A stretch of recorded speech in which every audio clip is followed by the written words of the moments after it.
Balin.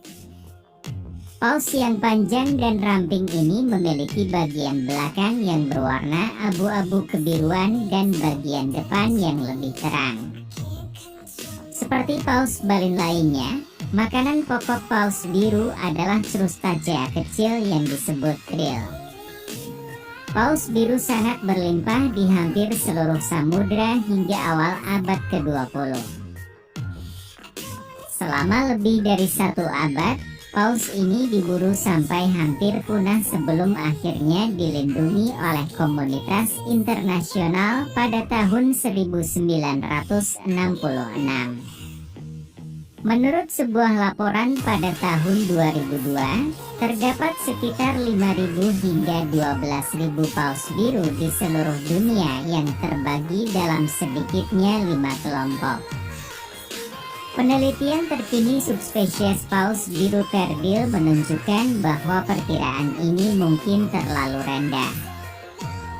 Sebelum berlangsungnya perburuan paus, populasi terbesar berada di Antartika, yang jumlahnya kurang lebih sebesar 239.000. Lihat pula evolusi cetacea.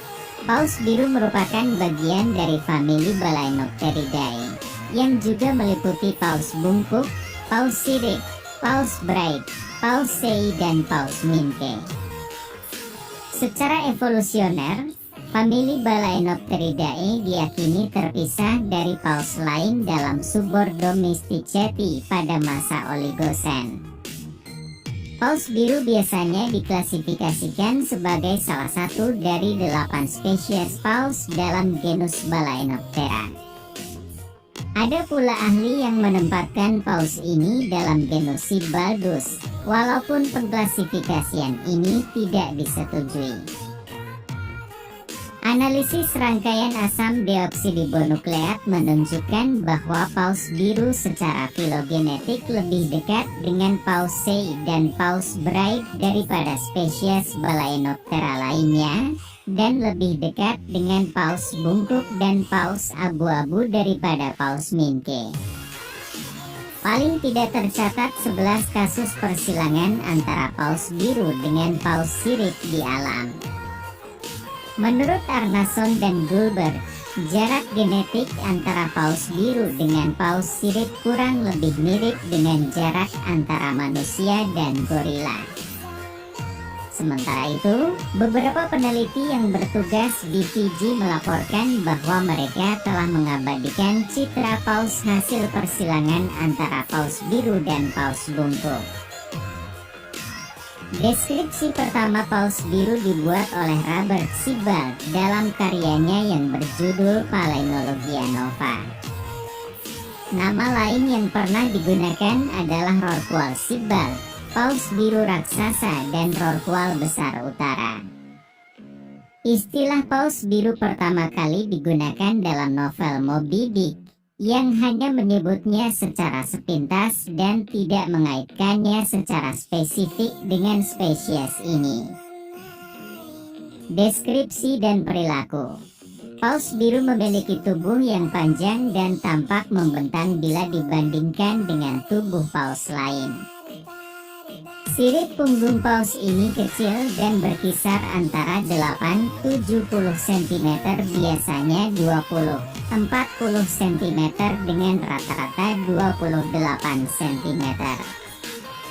Ketika menuju ke permukaan untuk bernapas, paus biru mengangkat bahu dan lubang semburnya di permukaan yang jangkauannya lebih besar daripada paus besar lain seperti paus sirip atau paus sei. Ciri ini dapat digunakan oleh peneliti untuk membedakan spesies-spesies paus. Beberapa paus biru di Atlantik Utara dan Pasifik Utara mengangkat ujung ekornya saat menyelam. Ketika bernapas, paus mengeluarkan semburan kolom vertikal yang dapat mencapai 12 meter, biasanya 9 meter. Paus biru juga punya lubang sembur ganda yang terlindungi oleh splashboard besar agar air tidak masuk saat sedang bernapas. Panjang sirip depan paus biru kurang lebih antara 3-4 meter.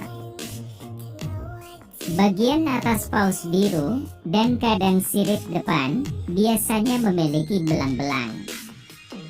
Paus biru dapat menempuh kecepatan 50 km per jam, namun kecepatannya biasanya hanya 20 km per jam. Paus biru kebanyakan hidup sendiri atau dengan individu lain. Tidak diketahui berapa lama paus hidup bersama. Di tempat berlimpahnya makanan, terdapat 50 paus biru di wilayah yang kecil. Makanan pokok paus biru adalah krill, meskipun mereka juga memakan copepoda dalam jumlah kecil. Spesies zooplankton ini dimakan oleh berbagai paus biru dari satu samudra ke samudra lain. Paus biru dewasa dapat memakan krill sebanyak 40 juta per hari. Kebutuhan energi paus biru dewasa dalam satu hari berada dalam kisaran 1,5 juta kilokalori. Paus biru mengisi perut mereka di perairan yang kaya akan krill di Antartika sebelum bermigrasi ke tempat pembiakan di perairan yang lebih hangat dan kurang kaya akan krill di dekat khatulistiwa.